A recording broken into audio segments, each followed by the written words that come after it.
கிறிஸ்துவுக்குள் பிரியமான என் அன்பின் தேவ ஜனமே, உங்கள் ஒவ்வொருவரையும் அருள்நாதர் இயேசுவின் நாமத்தில் அன்போடு வாழ்த்துகின்றேன்.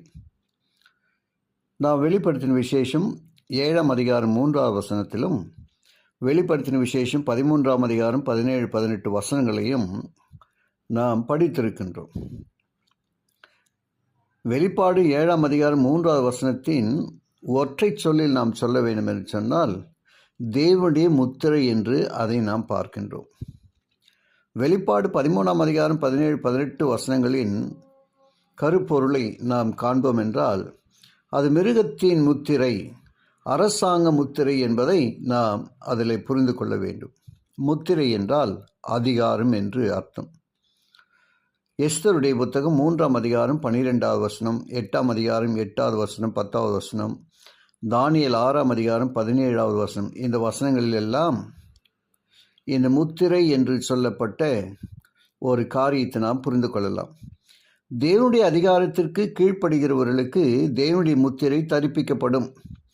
பிசாசிற்கு கீழ்ப்படுகிறவர்களுக்கு, அதாவது தேவனுக்கு கீழ்ப்படியாமல் உலக அரசாங்கத்திற்கு கீழ்ப்படுகிறவர்களுக்கு மிருகத்தின் முத்திரை தரிப்பிக்கப்படும்.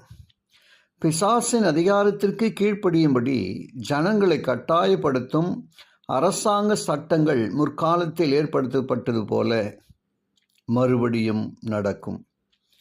குறிப்பாக சாத்தான் 4ஆம் கட்டளையான பரிசுத்த ஓய்வு நாள் கட்டளைக்கு விரோதமாகவே யுகம் நெடுகிலும் யுத்தம் செய்திருக்கின்றான் என்பதை நன்கு அறிந்தோம் நாம். இப்பொழுதும் அப்படியே நடைபெறும். 4ஆம் கட்டளைக்கு விரோதமாக சாத்தான் யுத்தம் செய்வது ஏன்? சற்று ஆழமாக யோசித்து பாருங்களேன்.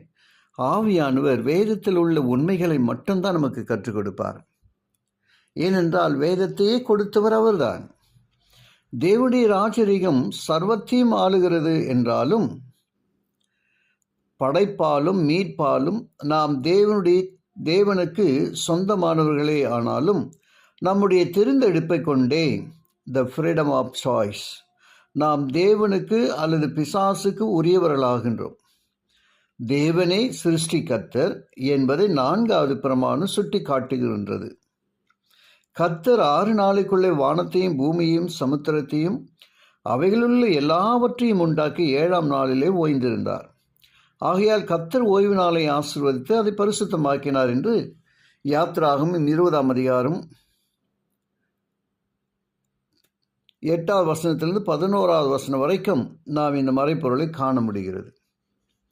குறிப்பாக 10ஆவது வசனம் நமக்கு கற்றுக் கொடுக்கிற உண்மைதான் இந்த வசனத்தின் மறைப்பொருள். ஆகவே இந்த 4ஆவது பிரமாணத்தை மீறுவது என்பது சிருஷ்டிகருடைய அதிகாரத்தையும் நம்மீது அவருக்கு உரிமையையும் பறிப்பதாகும், அல்லது அவரை கேள்வி கேட்பதற்கு சமமாகும். தொடர்ந்து நாம் ஜெபத்தோடு காத்திருப்போம்.